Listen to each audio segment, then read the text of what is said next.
Thank you, Madam Deputy Speaker. The title of this report is A Satirist's Dream, closing the gap between anti-corruption law and reality. I could fill my 60 seconds talking about the 18 years' worth of unaudited accounts, or the bazillions that are squandered on agriculture and foreign aid boondoggles, or the Tillack case where instead of any of the alleged fraudsters being arrested, it was the journalist trying to find out about them who found himself banged up by the police. I could talk about the £6.6 million spent last year by European commissioners simply on entertainment and luxury gifts and hotels. I could talk about the wonderful spectacle of President Van Rompuy and Commissioner Ashton flying to the same meeting in Russia in separate private jets, leaving Brussels within 4 hours of each other. Instead, I'll confine myself to saying this.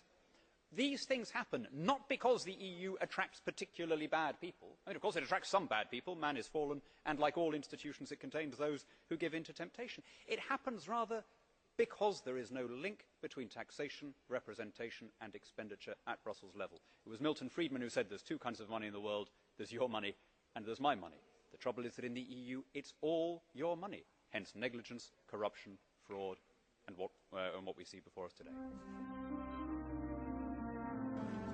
Mr. Co-President Nigel Farage, Freedom and Democracy. Well, good morning, Mr. Van Rompuy. You've been in office for 1 year, and in that time the whole edifice is beginning to crumble. There's chaos. The money's running out. I should thank you. You should perhaps be the pin-up boy of the Eurosceptic movement. But just look around this chamber this morning. Just look at these faces. Look at the fear. Look at the anger. Poor old Barroso here looks like he's seen a ghost. You know, they're beginning to understand that the game is up, and yet in their desperation to preserve their dream, they want to remove any remaining traces of democracy from the system. And it's pretty clear that none of you have learned anything. You know, when you yourself, Mr. Van Rompuy, say that the euro has brought us stability, I suppose I could applaud you for having a sense of humour, but isn't this really just the bunker mentality? You know, your fanaticism is out in the open. You talked about the fact that it was a lie to believe that the nation state could exist in a 21st century globalised world. Well, that may be true in the case of Belgium, who haven't had a government for 6 months, but for the rest of us, right across every member state in this union, and perhaps this is why we see the fear in the faces, increasingly people are saying, we don't want that flag, we don't want the anthem, we don't want this political class, we want the whole thing consigned to the dustbin of history. And we had the Greek tragedy earlier on this year, and now we have the situation in Ireland. Now I know that the stupidity and greed of Irish politicians has a lot to do with this. They should never ever have joined the euro. They suffered with low interest rates, a false boom and a massive bust. But look at your response to them. What they're being told, as their government's collapsing, is that it would be inappropriate for them to have a general election. In fact, Commissioner Rehn here said they had to agree their budget first before they'd be allowed to have a general election. Just who the hell do you think you people are? You are very, very dangerous people indeed. Your obsession with creating this Euro state means that you're happy to destroy democracy. You appear to be happy for millions and millions of people to be unemployed and to be poor.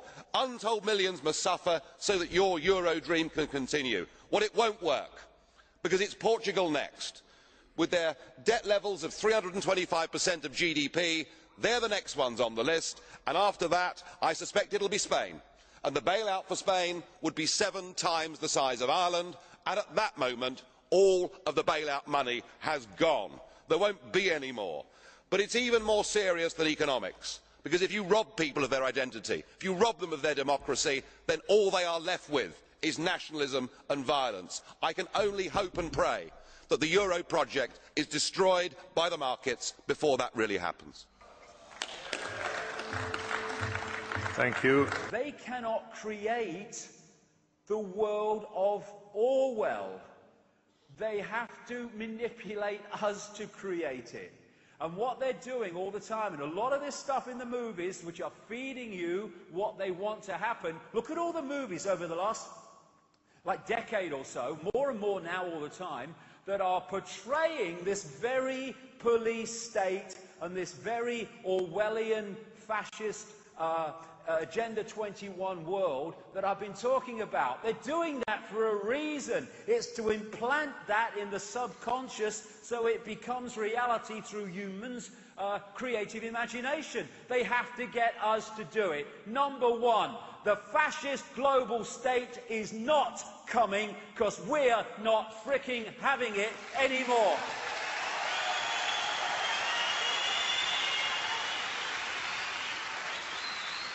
And we are not any longer going to be manipulated into manifesting our own enslavement. And when they tell us to be quiet, we shout bloody louder. Silence is consent. Can you hear us now? If you want to be free, then don't run and hide. This is a time for looking the world in the bloody eye. Together. Coming together. Strength does not come from physical capacity, it comes from indomitable will, Mahatma Gandhi. And that will says we are not having it anymore. Human race, get off your knees. What are you doing down there? Hey!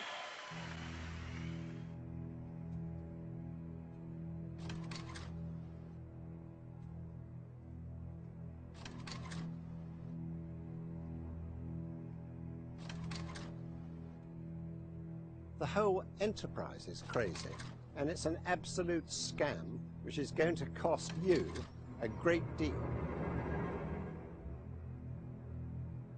It's rather like paying monkeys, because what happens is the civil servants draw up the list, and if it's vote number 58 and the piece of paper says vote yes, you vote yes, and if it's number 59 and it says vote no, you vote no. It is an absolute farce. It is a complete sham masquerading as democracy.